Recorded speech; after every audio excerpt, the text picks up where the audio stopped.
Le Mali traverse une période politique et sociale particulièrement tendue.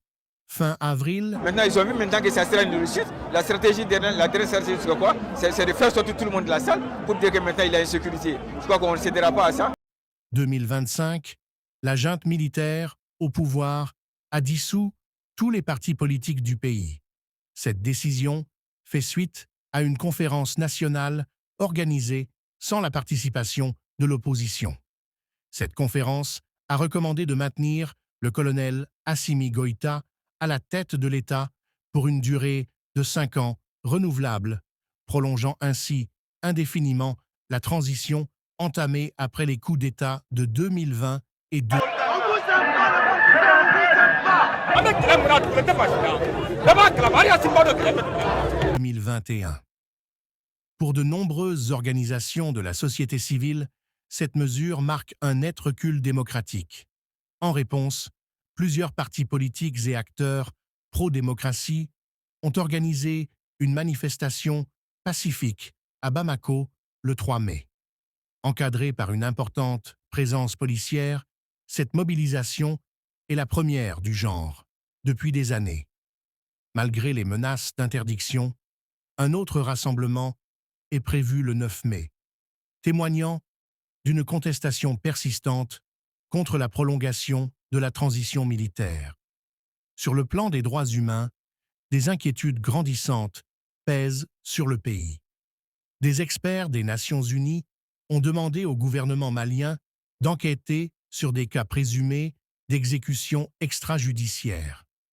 Entre le 21 et le 22 avril, environ 60 hommes, principalement issus de la communauté Peul, auraient été arrêtés, torturés et exécutés près du camp militaire de Kuala.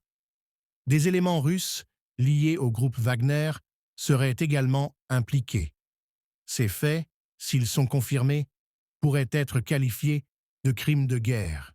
Sur le plan régional, le Mali poursuit son rapprochement avec ses voisins burkinabés et nigériens au sein de l'Alliance des États du Sahel.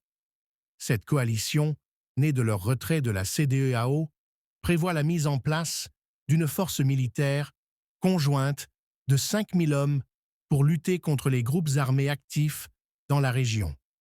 Enfin, la situation humanitaire reste Très peiné de voir que dans un pays où la Constitution est en vigueur, où les textes garantissent les lois et la liberté aux uns et aux autres de manifester convenablement leur liberté, qu'on voit qu'un groupe de personnes se permet de les empêcher de le faire. C'est quelque chose qui est vraiment déplorable. Auquel on vient d'assister aujourd'hui illustre un peu la nature du pouvoir qui nous gère aujourd'hui. Parce que nous avons voulu faire ces meetings populaires d'information dans un cadre pacifique. Maintenant, si d'autres Maliens s'invitent à ces meetings pour nous empêcher d'exprimer nos opinions, il appartenait à l'État, au gouvernement, de mettre de l'ordre dans cela. Mais nous voyons aujourd'hui que cela n'est pas fait. Nous disons aujourd'hui qu'il faut que force reste à la loi. Nous sommes tous protégés quand nous respectons les lois que nous-mêmes nous sommes librement données. Mais dès qu'il y a empiètement sur les lois, je pense que le pays devra devenir une jungle. C'est ce que nous souhaitons. Préoccupante. Le HCR a recensé plus de 3000 violations des droits humains en mars 2025, soit 3 fois plus que le mois précédent. Toutefois, dans certaines localités du centre et du nord du pays, les populations ont récemment constaté une baisse importante du prix du carburant, ce qui soulage temporairement leur quotidien.